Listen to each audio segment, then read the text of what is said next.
نحمده ونصلي على رسوله الكريم أما بعد فأعوذ بالله من الشيطان الرجيم بسم الله الرحمن الرحيم وإلهكم إله واحد لا إله إلا هو الرحمن الرحيم صدق اللہ العظیم۔ میرے محترم بھائیو، دوستو، بزرگوں، میں نے تو تمہارے سامنے قرآن مجید فرقان حمید کی ایک آیت تلاوت کی ہے۔ اللہ جل شانہ سے دعا ہے کہ اللہ پاک مجھے حق سچ بیان کرنے کی توفیق عطا فرمائے، مجھے اور آپ کو جتنے ساتھی دیکھ رہے ہیں یا سن رہے ہیں سب کو عمل کرنے کے ساتھ آگے بھی پہنچانے کی توفیق عطا فرمائے۔ میرے محترم دوستو، میرا اور آپ کا یہ ایمان ہے، یقین ہے کہ کائنات کا اتنا بڑا نظام، یہ کائنات کا جس طریقے سے بھی چل رہا ہے نظام، سورج کا وقت پہ نکلنا، سورج کا غروب ہونا، دن کا رات میں تبدیل ہونا، رات کا دن میں تبدیل ہونا، یہ محض کوئی اپنی مرضی سے نہیں بلکہ اسے چلانے والی کوئی ذات ہے۔ وہ حقیقی ذات کون سی ذات ہے؟ اللہ جل شانہ کی ذات ہے۔ جس انسان نے بھی اللہ جل شانہ کی ذات کے ساتھ تعلق جوڑا، میرے خالق کائنات نے اس جہان کے اندر بھی کامیابی عطا فرمائی اور آخرت کے اندر بھی ہمیشہ ہمیشہ کی کامیابی عطا فرمائی ہے۔ اب اس کی ایک چھوٹی سی مثال لے لیں۔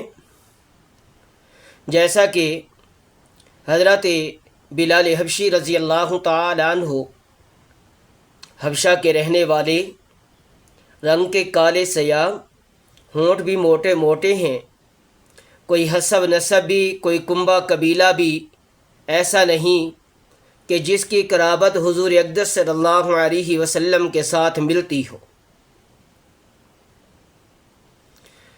لیکن جس وقت حضرت بلال حبشی رضی اللہ تعالی عنہ نے پیارے آقا حضور اقدس صلی اللہ علیہ وسلم کے ساتھ اپنی نسبت جوڑی، اللہ کی ذات نے ایسا چمکایا، وہ مقام عطا فرمایا کہ جہاں تک میری اور آپ کی سوچ بھی نہیں پہنچ سکتی۔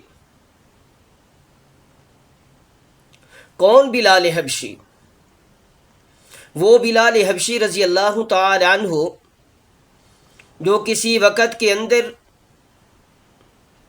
ایک امیہ بن خلف ان کے غلام ہوا کرتے تھے، لیکن جس وقت اسلام قبول کیا تو اس وقت حضرت بلال حبشی رضی اللہ تعالی عنہ پر پریشانیوں کے، تکلیفوں کے پہاڑ گرے، جس کا جتنا دل چاہتا تھا وہ انہیں عذاب، ان کو مشقت، انہیں تکلیف دیا کرتے تھے۔ لیکن حضرت بلال حبشی رضی اللہ تعالی عنہ نے نبی کریم صلی اللہ علیہ وسلم کے دامن کو ایسے طریقے سے مضبوطی سے تھاما اور پکڑا کہ ایک وقت ایسا آیا کہ جب نبی پاک صلی اللہ علیہ وسلم معراج کے لیے تشریف لے کے گئے تو سنتے کیا ہی، جنت کے اندر قدموں کی آہٹ کی آواز آ رہی ہے۔ نبی پاک صلی اللہ علیہ وسلم نے حضرت جبرائیل علیہ السلام سے فرمایا کہ اے جبرائیل، جنت میں کون ہے؟ یہ کس کی آہٹ کی آواز آ رہی ہے؟ حضور اقدس صلی اللہ علیہ وسلم کے اس سوال کرنے پر حضرت جبرائیل علیہ السلام نے کیا فرمایا کہ اے اللہ کے نبی، یہ تمہارا بلال حبشی ہے جو کہ مدینہ کی گلیوں میں چلتا ہے، اس کے قدموں کی آہٹ جنت کے اندر سنائی دیتی ہے۔ کون بلال حبشی؟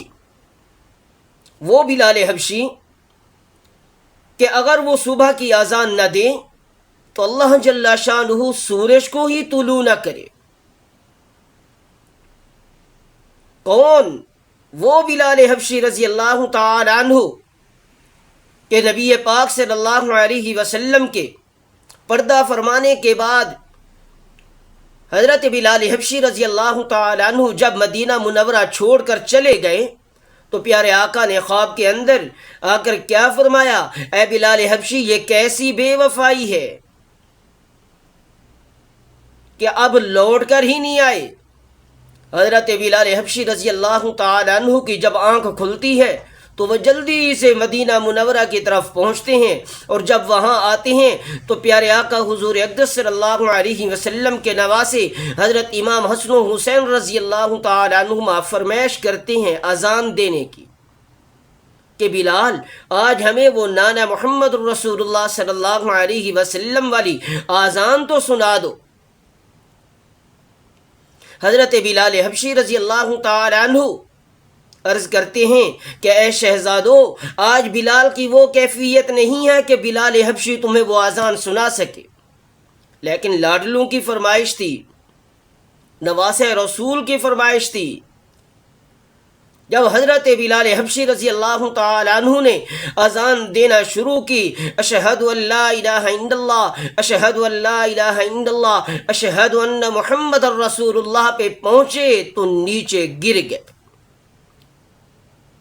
کیا تھی؟ یہ تھی محبت، الفت، پیارے آقا حضور اقدس صلی اللہ علیہ وسلم کی ذات پر اپنا جان، مال، تن، دھن، بچے بھی، ہر چیز قربان کر دی، تو میرے رب نے پھر ایسے لوگوں کو چمکایا۔ تو میرے محترم دوستو، اللہ جل شانہ نے مجھے اور آپ کو ایک موقع عطا فرمایا ہے کہ ہم اپنے رب کو راضی کریں۔ اس کے لیے کیا ہے؟ اللہ جل شانہ کے احکامات کو نبی پاک صلی اللہ علیہ وسلم کے سنت طریقے کے مطابق پورا کرنا۔ تو اس کے لیے اللہ کی ذات نے مجھے اور آپ کو موقع دیا ہے، اس موقع کو غنیمت سمجھتے ہوئے اللہ جل شانہ کی ذات کو راضی کر لیں۔ انشاءاللہ کوشش کریں گے نا، اللہ پاک مجھے اور آپ کو عمل کرنے کی توفیق عطا فرمائے۔ وما علینا الا البلاغ المبین۔